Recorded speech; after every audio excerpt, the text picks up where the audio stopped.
Okay, here we are. My first podcast. I'm not nervous at all. Seriously though, I am nervous because I haven't sat here with a camera in front of my face in a really long time. It's been probably, 6-7 years since I have done content, but over the last couple years, I've been doing a lot of training hours, just working with people on a regular basis. And after I've been doing this for close to 20 years, I realize there's a lot of stuff I want to share. And I just really like learning and talking about what I learned. So I think this is the best format to do it. The gist of the podcast will be basically, like I just said, I'm going to be learning stuff and talking about what I learned. So I think each episode I'm going to share a little bit about kind of what I've read or the videos I've watched, the podcasts I've consumed over the last week, and some of the stuff I've learned in the gym over the last week, some of my clients' progress, case studies, what they've done, some of the stuff that I may have done in my own personal workouts. I also want to share kind of like some industry updates, seminars, workshops coming up, little Q&A, answer some questions that people might have on some of the stuff that we've talked about in previous episodes, or questions that clients may ask me that I thought I had a really smart answer to. Yeah, just kind of an update of what's happened in the last week of being a personal trainer. So, Episode 1, here we go.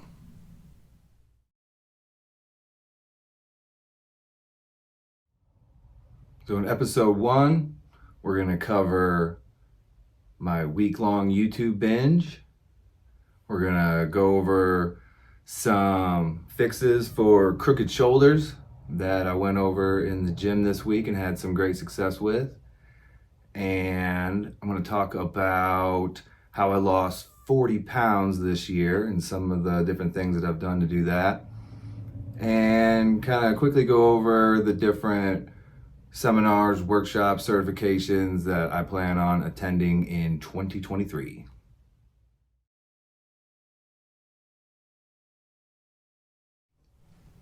In this section of the podcast, I want to talk about some of the stuff I've learned outside the gym over the last week.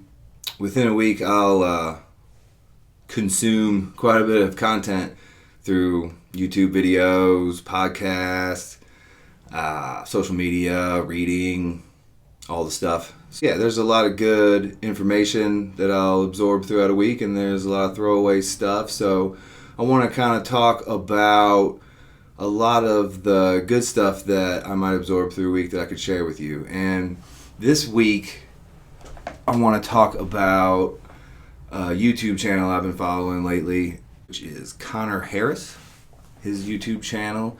I don't know this guy at all, but over the last year, since 2022 started, I've been kind of re-digging myself into the Postural Restoration Institute and kind of going a little deeper into that than I previously was, because there was a period in my life where I was getting deep into PRI, and then I kind of like banished it all from my life because it was too deep for fitness in my mind. Yeah, and then over the course of the last few years, since I've banished it from my mind, I realized that it's something I can't banish from my mind because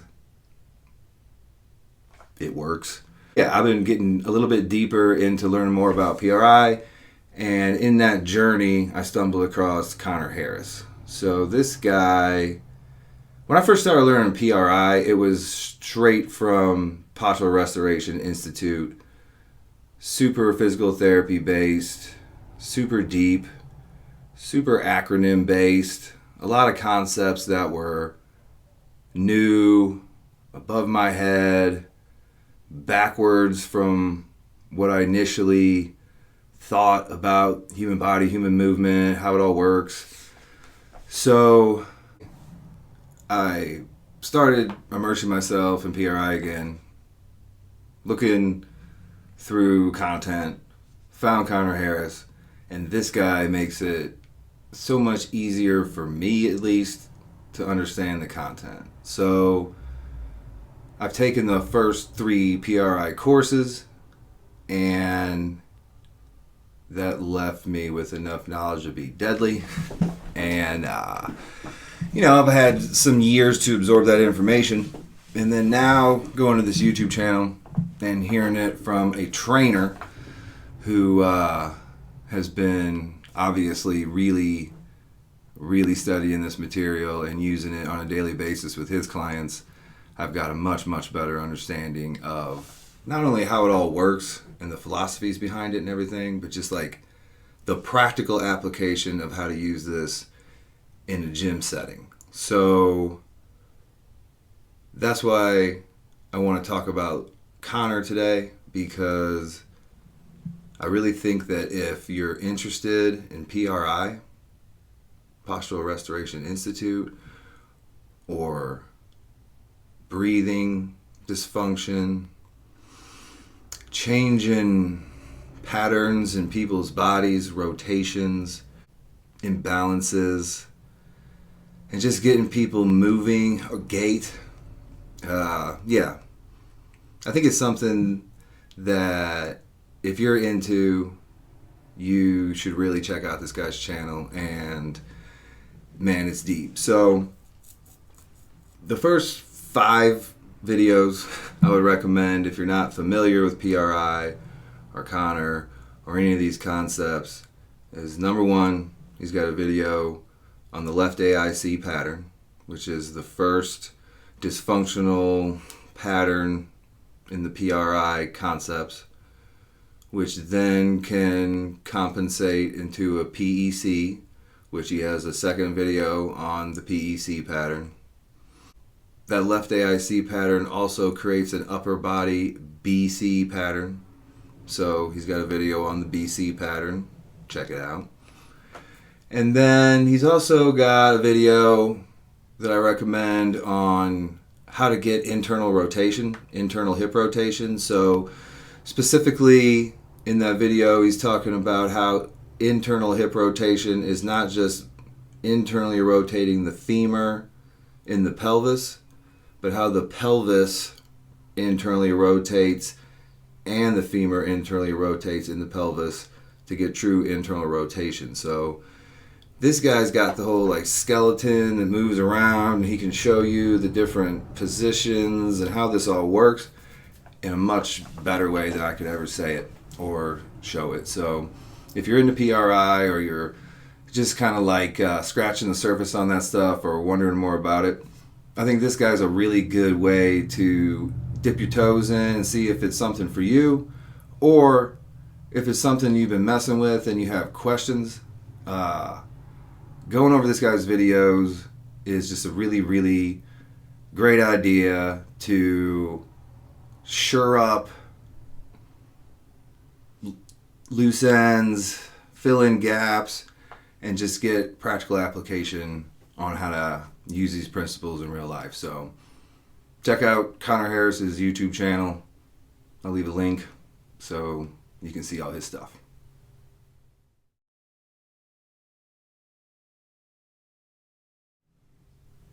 In the next section of the podcast, I want to talk about inside the gym and some of the biggest stuff I've learned inside the gym this week. And this week, I want to talk about crooked shoulders. So I've noticed over the last couple months a few clients who have one shoulder, specifically the left shoulder, higher than the right shoulder.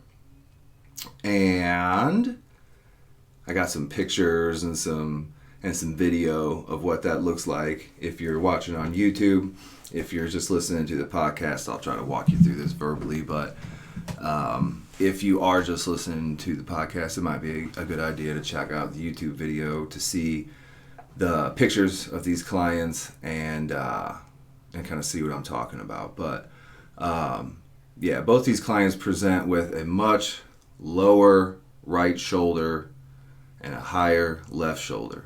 And this pattern kind of falls into the whole PRI BC, left AIC stuff. So I posted some of these pictures on my Facebook and Instagram. I got a lot of people asking me, how did you do that? How did you get those people's shoulders to go from so crooked to straight in one training session? So it's really kind of hard to explain without getting deep. But the biggest gist is when those people have that left or that lower right shoulder, it's not just because the shoulder is lower, it's because that whole right side is kind of crunched down and rotated over onto that side of the pelvis. So basically what I did was I got them in positions to where they were shifting over to the left side and getting onto that left side of their pelvis and on their left hip and off the right. And then I got them in positions where they were pushing that left rib cage down, which is opening up this right side. So what I'm doing is getting them on their left side so they get stability, getting this left side down a little bit, and then getting them to breathe into this right side.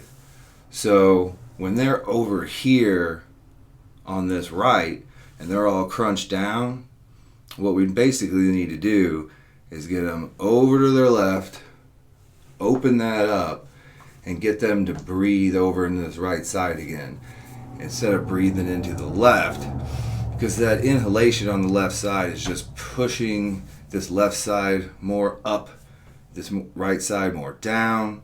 So when we can get that right shoulder up, breathe into that right side of the rib cage more while keeping that left side down, it opens up the right side, kind of stretches that out, and then also when we're holding that left side down and we're getting those good breaths and working on breathing in a good neutral position, then we're training those muscles to keep that rib cage down and hold that posture.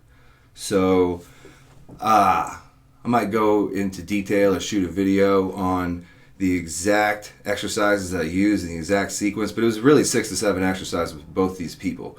And the first one, Mark, I took him through 6 to 7 exercises and boom, he was square. I was actually pretty surprised at the progress that he made that fast. And then with Sherry, the second client that I worked with on this same thing, I was like, I'm going to go straight to the one exercise that I thought would help the most, which is basically just like sitting, knees closed, or knees together, crunch down on the left side, pulling a band down, another band on the right arm with that arm up over the head, kind of opening up that side and breathing. So I thought that was the money exercise and I could just get away with that one. So I did that with Sherry and took her before picture, did the one exercise, took an after picture, not really much of a change at all.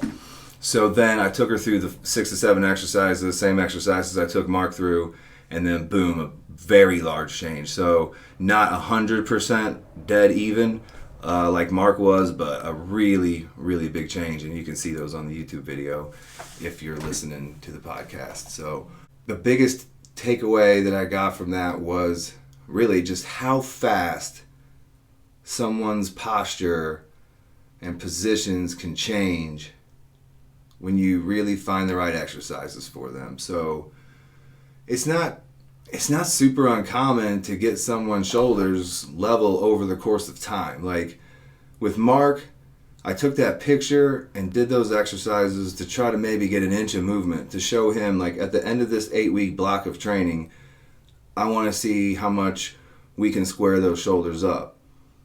And then when I took the picture after the first warm-up, I was really shocked on what had happened, how much progress was made, and even more so when he came in to his next session a few days later, shoulders were still square.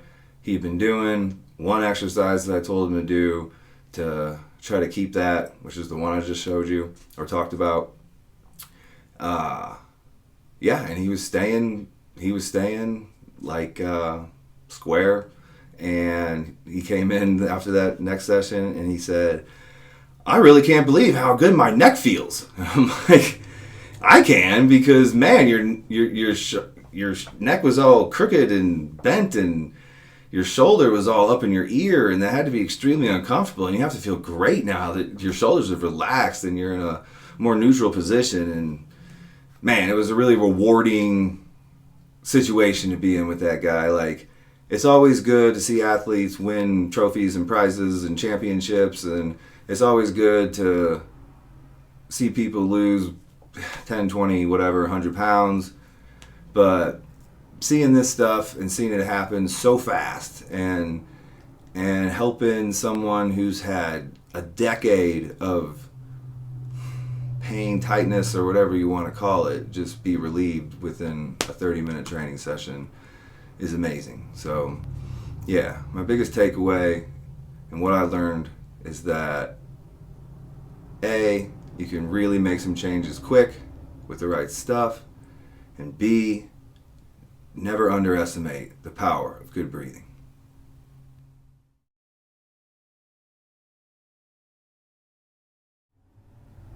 In this section I'm going to do some Q&A. Normally what I'll do is answer a question from someone who listened to this podcast or watched this video. But it's the first episode ever, so I don't have any questions. So I figured I would just answer a question that I've heard from a lot of clients over the last few months, which was, Steve, how did you lose so much weight? What did you do differently? Because since February, I've lost 40 pounds.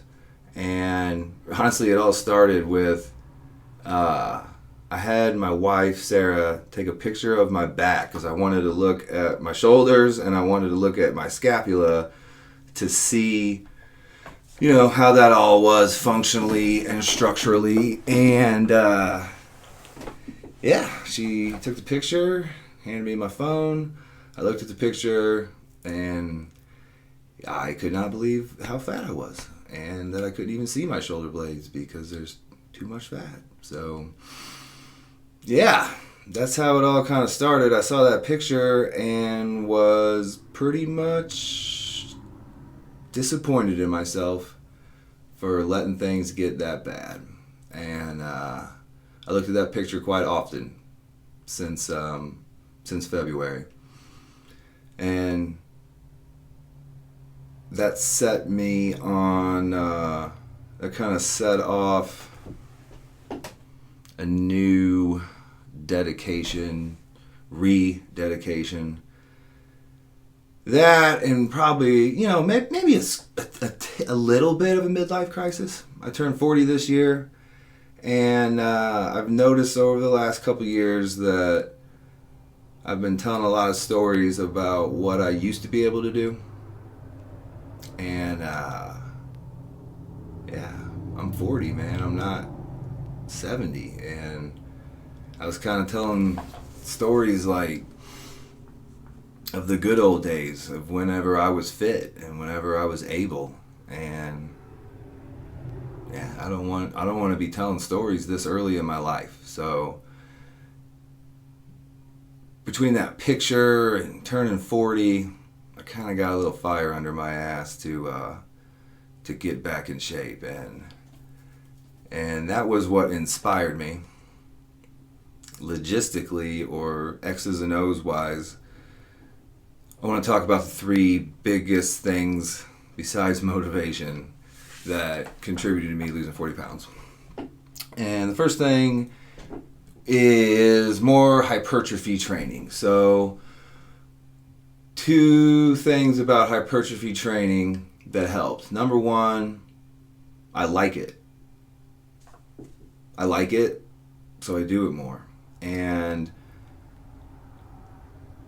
I think most of us know the benefits of building muscle and how that can help with fat loss and all that. More muscle on your body, less fat, generally speaking. And then training in that manner going a little bit deeper into sets, going to failure more often, just pushing a little harder, and just trying to put some muscle back on my body has definitely contributed to a better metabolism and fat loss. But more so, since I enjoy, and I got into fitness, lifting weights, trying to get more muscular, bodybuilding, powerlifting. It's like what got me started in this industry. It's what I really enjoy, and just doing more of that has kept me more consistent. Which brings me to number 2. I've exercised more. Not only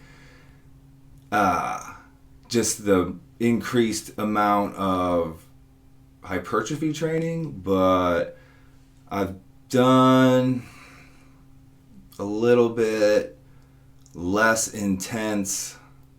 I was doing more like the 3-day a week, really hard workouts, like interval training. And instead, what I've been doing more is just working out every day or close to every day, 5 to 7 days a week. But it's just not near as intense, so I can just get more volume in and be more consistent on days where I don't feel like going to the gym. Instead of taking a full recovery day, a lot of times I'll just do a really light workout, like cut my sets in half, cut the weight down by 10, 20, 30%, or just do something like the elliptical and do more of the slow, boring cardio and kind of add that type of aerobic conditioning and training back in. Makes it easier to stay consistent and get more volume in, because not every workout that I go in, I'm going to go really hard. I know I'm going to go at a level that I want to and feel like that day. I'll probably have 1 or 2 really hard workouts within a week, and the rest are just more to say I did it and to just get movement in. I do a lot of variety of stuff, like taekwondo, kickboxing, just straight slow bow cardio at the gym, lifting weights, functional training, but whatever I got to do to just get into the gym more often. Number 3, I ate less healthy food. Sounds weird. You ate less healthy food?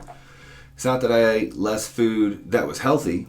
It's just that I ate an overall less of a volume of healthy food. So you hear a lot of people say this. I eat healthy food, I just eat too much of it.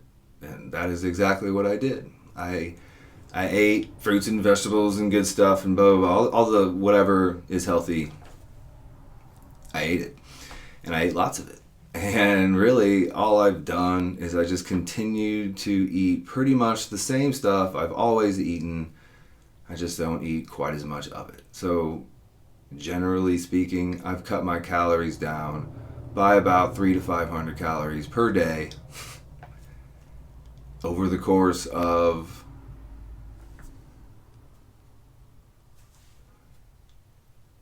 nine months.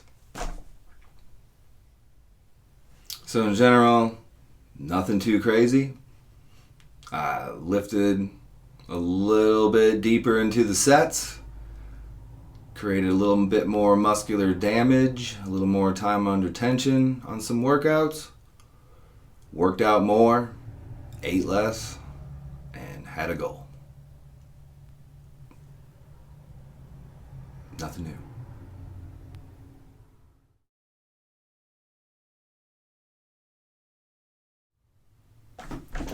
This section of the podcast is dedicated to current events and just some updates of things going on in the fitness industry and things going on in my world. So this weekend is going to be a good one because me and Sarah are going to the Joel Jamieson's Complete Conditioning Certification Workshop. So That is a workshop for people who have passed his complete conditioning coach certification. And this year is going to be at the UFC Performance Institute, which is totally cool because I've always wanted to go there and check it out. And we get to go.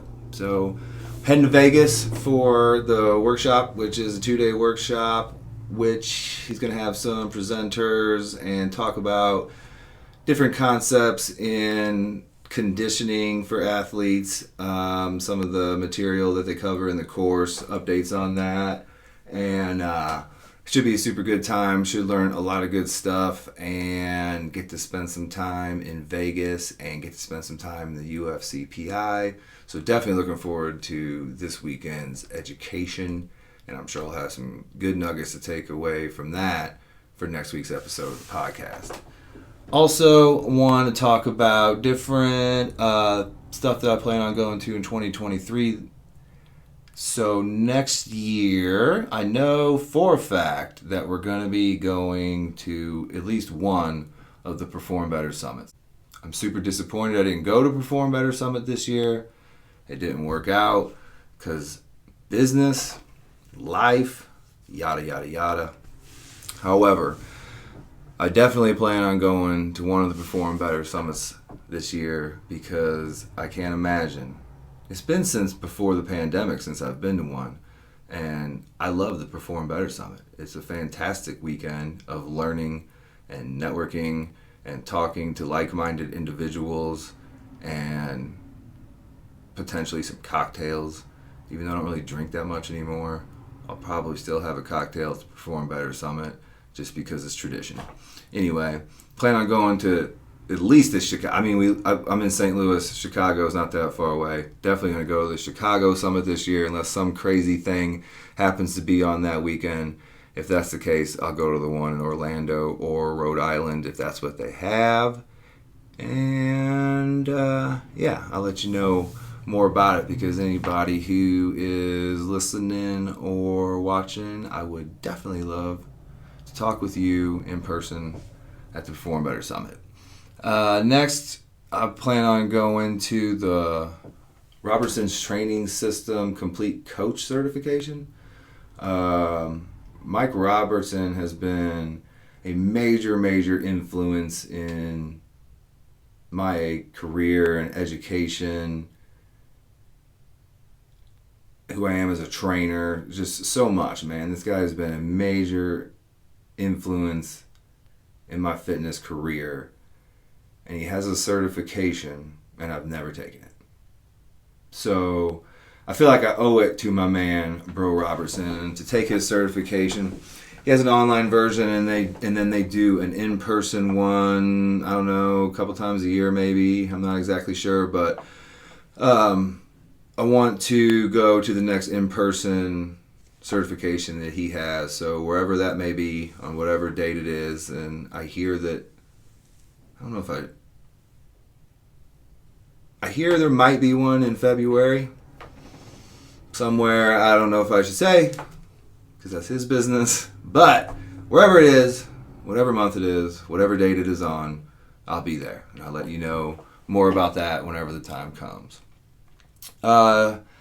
Next thing is I've taken the initial 3 PRI courses. Myokin, respiration, and Pelvis. And now that I've been getting more into that again, I realize that there's some more of those secondary courses I want to take. Impingement and instability is one, and then they have one on the neck and the head and how the pattern influences that. I know I definitely want to take those 2 courses this year just because I've been getting so much into that. And yeah, I want to ask a couple people if maybe that's something I could just like. They have online courses and they have in-person courses. The online courses would be great because I don't have to go anywhere and pay for all of everything. However, like PRI is kind of deep and there's a lot of hands-on, and I'm not really sure that I'm going to be able to get what I want to get out of it with an online course, and I might just want to do in person. So I'm going to ask some people that have done both and just kind of try to get some feedback and see if those are courses I would be able to take online, or if it would just be a waste of my time, money, and weekend, and I wouldn't really soak it up. But yeah, I definitely plan on taking at least one of those two secondary courses, either impingement instability or the, what's it called? Cervical revolution. So one of those two. That's the biggest ones that I know for sure that we're going to go to in 2023. Also going on in our life, I know some people are going to ask me about SmartGroupTraining because it's been some years since I've done anything with that, or me and Jared have done anything with that. If you know me from SmartGroupTraining, or you know what SmartGroupTraining is, I'll just quickly say that I'm putting all of the products that we've done together into one place as one product for an affordable cost, just to make sure that that information is still accessible to people. And anybody that's bought one of our courses in the past, I'm going to make sure you get really taken care of on the price of this product bundle. So I'm putting it together. It's almost done. I'll let you know more about that as it progresses. And last but not least, our guy Evan Elder got a fight this week. He got the call. He's going to get his second fight in the UFC, which we're super pumped about.